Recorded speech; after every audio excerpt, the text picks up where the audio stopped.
Kristo hata kurejea. Praise be to God. Yeah. So unapata ya kwamba anashukuru ni kwa sababu ya Wafilipi. Na ndiposa hata nami niko hapa kusema nini? Siku ya leo niko hapa kusema ni asante kwa kila mmoja ambaye Mungu alianzisha kazi njema katika moyo wake. Na hata tulipoanza mwaka huu, Mungu akasema na wewe ukaweza kukua muumini mwaminifu, ukaweza kukua mfuasi mwaminifu wa Kristo, ukaweza kusimama na kazi ya Kristo, ukaweza kutegemeza kazi ya Bwana, ukaweza kusimama na huduma ambaye mtumishi wako amesimama nao, pasipo kuchoka, pasipo kukata tamaa na pasipo kusimia moyo. Ulijikaza kwa hali zote. Wakati ulikuwa navyo ulitoa, wakati hukukuwa navyo ulijikakamua bado ukatoa, wakati ambapo ulikuwa umelegea bado ulisimama na ukajikaza na ukasema bado nitatembea katika hii safari. Haukusimia njiani. I'm here to congratulate you. Niko hapa kusema Mungu akubariki na Mungu akutende mema. Maana nina imani na wewe nikisema ya kwamba Mungu aliyeanzisha kazi njema ya wewe kusupport huduma hii, ya wewe kusupport kazi ya Bwana, ya wewe kusimama na watumishi wa Bwana, ya wewe kusimama na kuweza kukua katika imani ndani ya Kristo Yesu. Huyo Mungu asikupungukie, asikuache na atembee pamoja na wewe hadi siku ya Bwana itakapotimia. Praise be to God.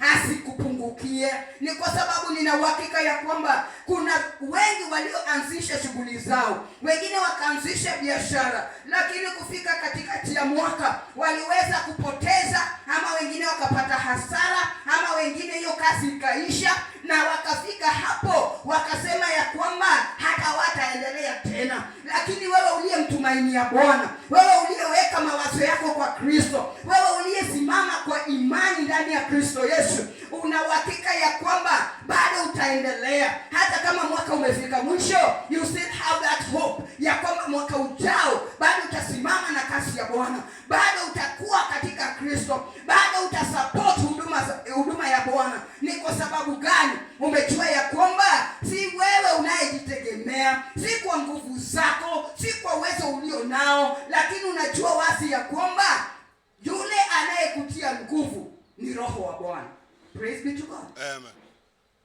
So ombi langu ni kwamba si Mungu anayetia watu wake nguvu na anayehimiza watu wake kuendelea na kutumika. Si huyo Mungu atembee pamoja na wewe. Si huyo Mungu akuongoze. Si huyo Mungu asimame pamoja na wewe. Si huyo Mungu akutie nguvu mpya ili hata unapomaliza mwaka huu akutie nguvu za kuvuka katika mwaka mwingine na kupea matumaini ya kuendelea na kazi ya Bwana. Maana tuna uhakika na wewe ya kwamba huyo Mungu uliyempokea, huyo Kristo anayeishi ndani mwako, huyo kupitia Roho wake Mtakatifu ndiye atakayekutia nguvu. Hata wakati wengine wanasimia, wewe utatiwa nguvu za kuendelea, kutenda matendo mema, kuhudumia kazi ya Bwana, kusimama na watakatifu, kushughulikia wanaohitaji huduma zako pasipo kusimia. Ni kwa sababu huyo Mungu angali anatupenda, angali anatuwasia mema, bado ana mpango wa kipekee na maisha yako. Na that's why I've just come to declare to you today ya kwamba kazi yoyote ambayo Mungu alikuwezesha kuanzisha, praise God, hakikisha ya kwamba umeikamilisha. Asifiwe Yesu. Hakikisha umemalizia ile kazi uliyoianzisha.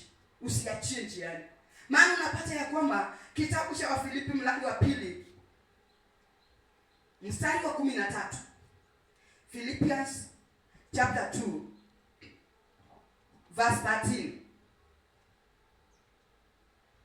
Inatuambia ya kwamba kwa maana ndiye Mungu atendaye kazi ndani yenu, kutaka kwenu na kutenda kwenu kwa kuitimiliza kusudi lake njema.